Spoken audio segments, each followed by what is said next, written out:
The New York Liberty are now just one victory away from the WNBA Finals. The Liberty won Game 3 of their semifinal series with the Connecticut Sun on Friday night, 92-81 to take a 2-1 series lead. So let's break down what went right for New York in Game 3 and look ahead to Sunday's Game 4. We're going to do it with someone joining me for the first time, Liberty beat reporter for the Strickland, Gigi Speer. Gigi, thanks for joining me. How you doing? Dexter, I am so great. Thank you for having me. I'm so happy to be here. Well, look, I'm glad to have you here. We get to talk some Liberty. Always glad to have new voices talking around basketball and the Liberty. So welcome. And Gigi, we're going to start right with it, right? Because the Liberty, they were on their game from the start in Game 3 on Friday night. They had 37 points, dropped 37 in the first quarter. That tied a WNBA playoff record for most points in the opening quarter.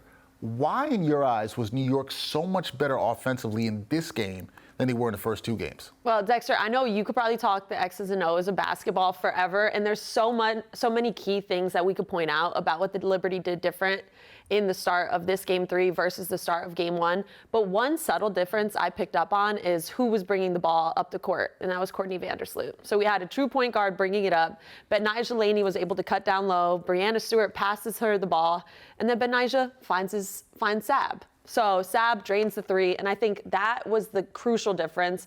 It was execution, and it's always great as the Liberty to start off a game with a 3 from Sabrina Ionescu. It really gets them in that rhythm and pushes them beyond the arc. From paint to great, Sabrina, that's what she does, and I think that what we've seen from Betnijah Laney the entire season is she is able to penetrate, and when she dribbles the ball down low and then kicks it out, great things happen, and she's able to convert on a lot of offense. Well, a lot of what you're hitting on there, right, is they were just extremely efficient. We saw that last night, something we haven't seen, and we'll get into the player who probably was most importantly efficient, but we saw that, and the offense was just humming from the go. You had to, if you're a Liberty fan, you had to like what you saw there, as Gigi just pointed out. Now, the person we got to talk about who was extremely efficient was Breanna Stewart, right? Breanna, she struggled shooting the ball throughout the playoffs. She had an MVP-like performance on Friday night. 25 points, 11 boards in Game 3. Do you think that this Game 3 performance will get Stewie going as the Liberty, hopefully, continue their playoff run? Do you think the performance she had in Game 3 will get her going? I think absolutely yes, but I think I would have to add in she's been going. This is what Stewie does, and when I've talked to her throughout the entire season at press conferences, she's not worried. So Game 1 against the Mystics, she didn't have a great offensive performance, but she was able to come out and score great to close out that series. And I think something with her, she's so stable in her composure, and so for her to go off like she did for the amount of points, like you said, a true MVP caliber performance, being guarded by another MVP runner-up in Alyssa Thomas, it's not something that's surprising. It's Stewie, it's what she does. She's able to close out series, and if you look back on all her series performances late in the season, in the postseason, when they won 2018, 2020, she was in the 20s. So she's back there now. She hasn't been able to really perform offensively that well. But the thing is, she's always ready to go. And when you have all 5 people on the court like the Liberty do who are able to shoot the 3, and then you also have Stewie, great things are going to happen. So, yes, I absolutely would say that we haven't even seen the best from Stewie yet, and she's just going to keep on going to close this one out. All right, you got confidence in her. And listen, a great player has shown that she can be ready, as Gigi just pointed out, at any time. She did that, struggled for most of the playoffs, but got it going in Game 3. We'll see how it goes going forward. Now, in terms of going forward, Gigi, the Liberty, they can close this thing out, semifinal round, on Sunday, move on to the finals with a win in Connecticut.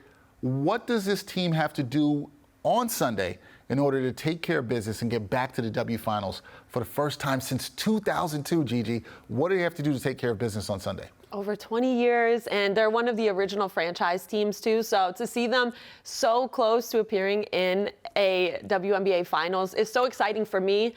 And for me, it's tough. It's a little split because I'm from Connecticut, and so I want to root for Connecticut, but I've been covering the Liberty for years. So there's just a lot of skin in the game here. But for them to close it out, I would have to say they'd have to keep on grinding. They knew that they were a championship championship contender on paper, and they've been able to click and find their groove and find their rhythm, and it's going to be all about that. Starting the game 3, it was all about rhythm on offense, and you saw that watching live. Anybody could tell that it was a much different team than game 1, and also a much different team than the Suns team. So I think what we're going to have to see from the Liberty is great individual effort, but having the teammates back, and we see that it's evident in Betnijah Delaney, Jonquel Jones. They've really, really held this Liberty offense together since the All-Star break. And I think having that respect that they have for each other and knowing that everybody's ready to go no matter what, that's going to be what's going to close this one out for them. All right, well, the Liberty, we saw them face adversity after losing the first game in this series. They're going to look to close things out on Sunday, as I said, and try to get back to the WNBA Finals. You know who's going to be on top of it? That'll be Gigi Speer right here. Did great. First time here in studio, first time talking to me here. It was really good. It was really good. I'm happy that we matched too, so hopefully that'll be some good brand cohesion, you know? We had some good brand cohesion with the fall colors going on. That is the great Gigi Speer. She does a fantastic job covering the Liberty for the Strickland. Go check her work out. Gigi, thanks. We'll do this again soon. Thank you for having me. All right.